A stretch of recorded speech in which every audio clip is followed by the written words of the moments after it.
27 বছৰৰ পিছত নতুন দিল্লীত ভাৰতীয় জনতা পাৰ্টীয়ে ৰাজসিংহাসন দখল কৰিবলৈ সক্ষম হ'ল আৰু তাৰে পৰিপ্ৰেক্ষিতত অসমৰ প্ৰত্যেকখন জিলাৰ লগতে নগাঁও জিলা যি বিজেপি কাৰ্যালয় প্ৰাংগণত ইতিমধ্যে বিজয় উৎসৱ পালন কৰিছে আৰু ফটকা ফুটাই ইজনে আনজনক মিঠাই খুৱাই লৈ পেলাই এই বিজয় উৎসৱ পালন কৰা দেখা পোৱা গৈছে। আৰু এই সন্দৰ্ভত নগাঁও সদৰ সমষ্টিৰ বিধায়ক ৰূপক শৰ্মা আৰু নগাঁও ব্ৰহ্মপুৰ সমষ্টিৰ বিধায়ক জিতু গোস্বামীয়ে ইতিমধ্যে প্ৰতিক্ৰিয়া প্ৰকাশ কৰিছে আৰু দেখা পোৱা গৈছে যে 3টা বছৰ ধৰি পেলাই যি আম আদমি পাৰ্টিৰ দখলত আছিলে নতুন দিল্লী আৰু 27 বছৰৰ পিছত বিজেপিয়ে দখল কৰিবলৈ সক্ষম হৈছে নতুন দিল্লী আৰু 48খন আসনেৰে নিৰপেক্ষ জয়েৰে এই বিজয় লাভ কৰিছে আৰু এই বিজয়ৰ কাৰণে নগাঁও জিলাৰ বিজেপি কাৰ্যালয়ত দেখা পোৱা গৈছে বিজয় উৎসৱ পালন কৰি তেওঁলোকে আনন্দ উৎসৱ আৰু তেওঁলোকৰ বহুখিনি প্ৰায় কাৰ্যকৰ্তা এই নগাঁও জিলা বিজেপি কাৰ্যালয়ত আহি পেলাই একত্ৰিত হৈ এই বিজয় উৎসৱ পালন কৰা দেখা পোৱা গৈছে। আৰু এই সন্দৰ্ভত যি নগাঁও সদৰ সমষ্টিৰ বিধায়ক ৰূপক শৰ্মাৰ প্ৰতিক্ৰিয়া আৰু নগাঁও ব্ৰহ্মপুৰ সমষ্টিৰ বিধায়ক জিতু গোস্বামীৰ প্ৰতিক্ৰিয়া শুনক আমাৰ দৰ্শকক আমি শুনাব বিচাৰিছোঁ।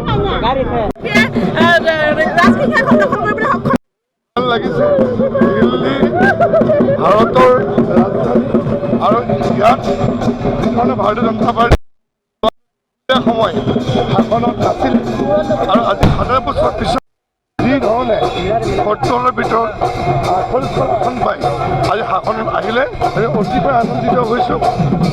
আৰু কেজৰিৱালৰ যি মিছা প্ৰতিশ্ৰুতি যিধৰণে ৰাজনীতি আছিল অৱসান হ'ল আৰু বিশেষকৈ গোটেই দিল্লী যিধৰণে গেৰুৱাময় হ'ল মোদীময় হ'ল যাৰ কাৰণে দিল্লীত আমি বহুখিনি উন্নয়নমূলক কাম কৰাৰ আশা কৰিছোঁ। দিল্লী যেতিয়া হয় ভাৰতৰ সকলো ঠাইলৈ আশা কৰোঁ আগন্তুক সময়তো বিধানসভা নিৰ্বাচন আহি আছে সকলো ফালৰ পৰা গেৰুৱাময় সকলো ফালৰ পৰা মোদীময় হৈছে। দেখা পাইছে আপোনালোকে আজি যে আমি নগাঁও যিটো আমাৰ মুখ্য কাৰ্যালয় ইয়াত আজি হাজাৰ হাজাৰ আমাৰ কাৰ্যকৰ্তা আহি পেলাই যিধৰণে আনন্দ উৎসাহ কৰিছে। প্ৰতিখন নিৰ্বাচনত আমি ভাল ফলাফল আশা কৰোঁ। কাৰ্যকৰ্তাই যথেষ্ট কষ্ট কৰে আৰু তাৰ ফল আজি পাবলৈ আমি সক্ষম হৈছোঁ। মাননীয় মুখ্যমন্ত্ৰী ডক্টৰ হিমন্ত বিশ্ব শৰ্মা ডাঙৰীয়া যিধৰণে আজি ভাৰতবৰ্ষত ষ্টাৰ কেম্পেইনে প্ৰচাৰ কৰিছে আৰু তেওঁ বিশ্বাসত লয় আমি গৌৰৱ অনুভৱ কৰোঁ। দিল্লী সেই ধৰণৰ যি আজি বিজয় উৎসৱ আজি বিজয়ত মাননীয় মুখ্যমন্ত্ৰীৰ ভূমিকা আছে সেইটো আমি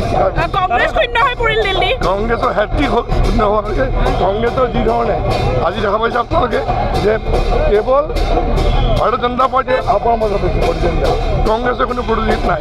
গতিকে কংগ্ৰেছৰ এই একেধৰণে কংগ্ৰেছৰ এতিয়া কোনো ধৰণৰ আমি সঁচা কথা ক'ব গ'লে বিৰোধী বুলিবলৈ নাই। আমাৰ এটাই কথা ভাৰতীয় জনতা পাৰ্টীৰ যি উদ্দেশ্য আমি সদায় কাম কৰি কৈছোঁ একে উদ্দেশ্য কাম কৰি যাব লাগিব। আগন্তুক সময়ত ৰাইজে আমাক আশীৰ্বাদ দিয়ে।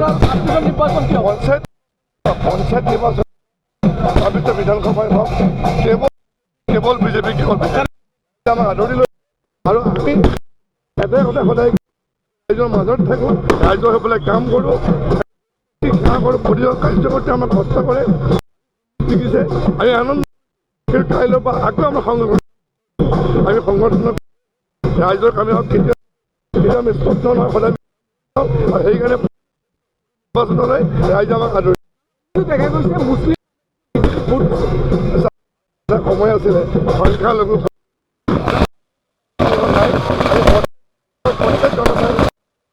নৰেন্দ্ৰ মোদী আগুৱাই লৈছে জনতা পাৰ্টী আঁকোৱালি লৈছে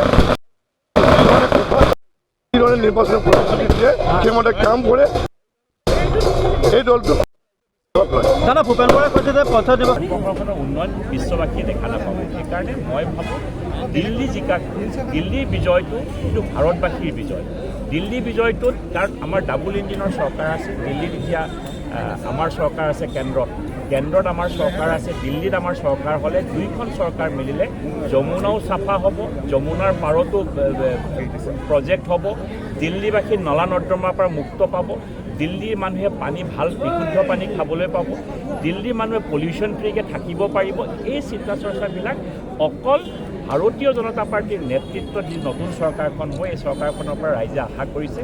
সেইকাৰণে ইমান দিনৰ পাছত ৰাইজে পৰিৱৰ্তন বিচাৰিছে, সেইকাৰণে দিল্লীৰ এইটো মেণ্ডেট। আৰু এই মেণ্ডেটটো আমাৰ কাৰণে খুব দৰকাৰী। এইটো অকল ভাৰতীয় জনতা পাৰ্টীৰ কাৰ্যকৰ্তা হিচাপে মই সুখী নহয়, ভাৰতীয় হিচাপেও মই সুখী। ইণ্ডিয়া এলায়েন্স সম্পূৰ্ণভাৱে ব্যৰ্থ হৈছে, বিশেষকৈ কংগ্ৰেছ শূন্য হৈছে বুলি ক'ব পাৰি। চাওক, আজি ইণ্ডিয়া এলায়েন্সটো অফিচিয়েলি আজি তেওঁলোকৰ যি এলায়েন্স আছিলে, অফিচিয়েলি এলায়েন্সটো আজি ব্ৰেক হ'ল।